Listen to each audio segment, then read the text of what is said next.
It was January 1986. I was on my first business trip ever to Douglas County, Nevada. I was the chief product officer in the entire professional services organization for a small startup software company. My mission was to teach the county how to close their books using our new financial management system. I arrived at the county offices and I sat down with the treasurer at the dumb terminal and we began training. I instructed her to select option 1, financial management system, letter A, general ledger, number 6, year-end close, and a message popped up on the green screen, press go to execute year-end close. She pressed go, and we enjoyed a cup of coffee while the programs ran. Several hours later, we returned, and there was a message on the green screen, jobs executed successfully. I was elated and shouted, "Your books are closed!" She looked at me with a look of horror on her face, and she said to me with her legal pad in hand, "But Heidi, you haven't shown me how to process all of these journal entries." She was not elated. So I reset the training environment and I called the treasurer back and I patiently explained to her my 4 simple instructions. She pressed go and we went out to lunch. Several hours later, we returned and the jobs had completed successfully again. The treasurer was still not elated. Why didn't she understand? This amazing new software was able to do in hours what she had previously slaved over for weeks and months. Sure, it seemed much easier to me, but she didn't understand the process and she lacked confidence in the results. What would you have done?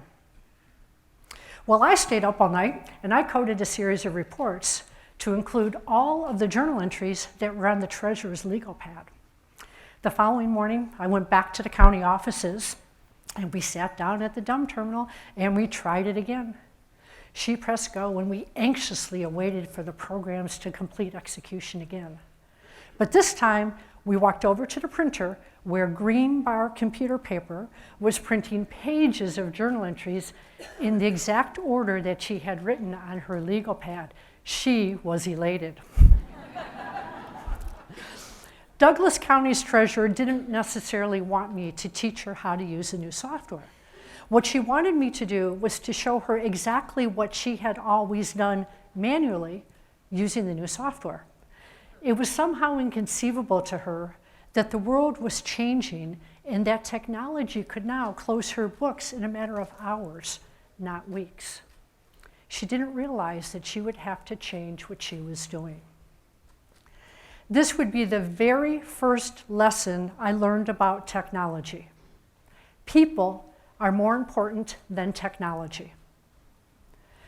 Because technology is about change and change is always about people, this makes change really, really hard.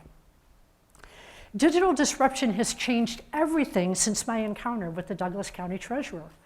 Smartphones, self-driving cars, Pokemon Go, none of these existed in 1986 or even 20 years ago. Because everything is changing, everything must change, including you.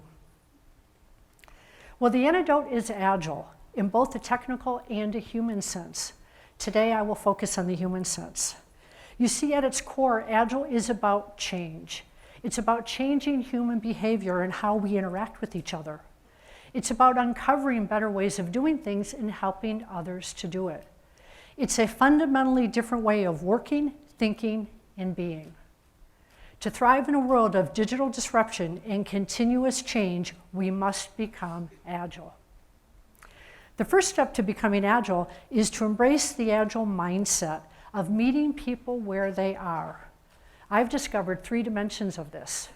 The first dimension is being present, so that we can begin to understand what it is. People, we're not so good at this. We're pretty good at telling you what we think we're doing, not even what we're actually doing, or more importantly, why we're even doing it. Agile is relentlessly focused. The second dimension is discovering how we got where we are, or why it is. A wise colleague taught me many years ago that things are the way they are because those who are in power desire it to be that way. While this may be true, it is still important to ask why. In fact, we have to ask why at least 5 times before we get to the essence of the thing. And it's the essence of the thing that drives us to the understanding of why it is. Without this understanding, it's virtually impossible to develop a positive response to change. Agile is listening to understand. And the third dimension is imagining what is possible, or the ability to think really big. Earlier in my career, I began the practice of asking a question and rewarding the person with the correct answer with dinner for 2 at the restaurant of your choice. I've never offered any limitation as to location or cost. Now I have to ask, how many of you are thinking of a 3-star Michelin restaurant right now? I didn't think so. The winner has never chosen a 3-star Michelin restaurant in any city. The winner usually chooses their favorite local lunch spot. We don't think big enough. We think within our own experiences, we think within our comfort zones, we think small, we think safe. Agile is courageous.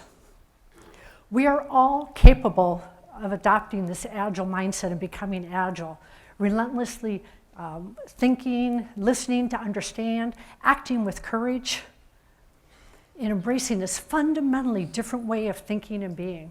We are not powerless. We never really are.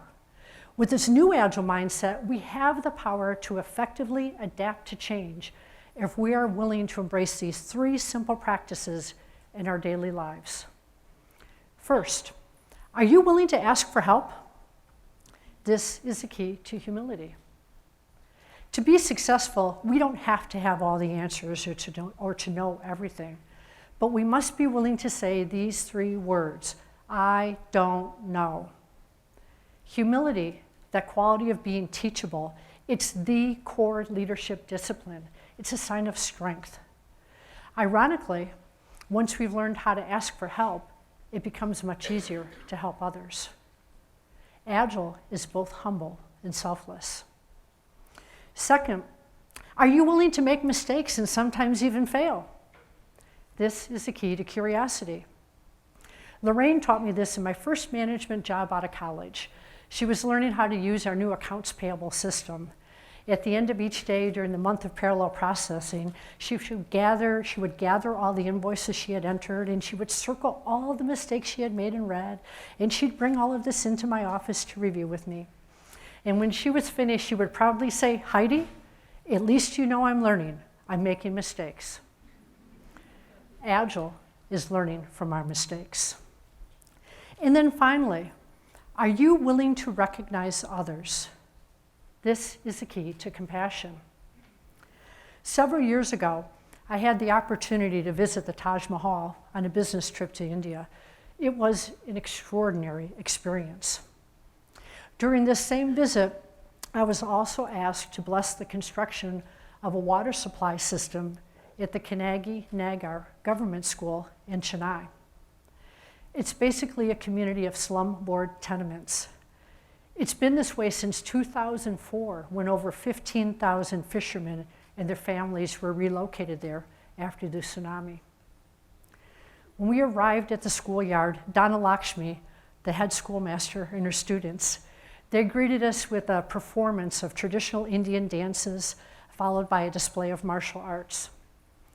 Following the program, the blessing ceremony commenced. You know, the Taj Mahal, it was truly a once-in-a-lifetime experience. But that visit in the schoolyard that afternoon forever changed my life. Donna Lakshmi and her students, they were amazing. The students, they were filled with respect, they were present, they were engaged, they were full of joy, they were filled with an unimaginable amount of curiosity and respect. They were so proud to host us in their schoolyard, their red dirt schoolyard that had lacked even the most basic water supply capability for nearly 10 years. And what did we do? We met them where they were. We shared in their ceremonies, and we recognized them. Donna Lakshmi, she's my hero. She taught me the real value of recognition. Without recognition, there can be no compassion. I have spent my entire life learning, sometimes quickly and sometimes slowly, the spiritual truth about change. It's not what happens to us, it's what we do with it. As the world changes around us, it's imperative that we learn how to adapt and respond to that change. If we are each committed to adopting this new agile mindset of meeting people where they are, we can optimize our human potential and transform our workplaces and communities into courageous, humble, selfless, curious, and compassionate spaces that we can all thrive in. Thank you.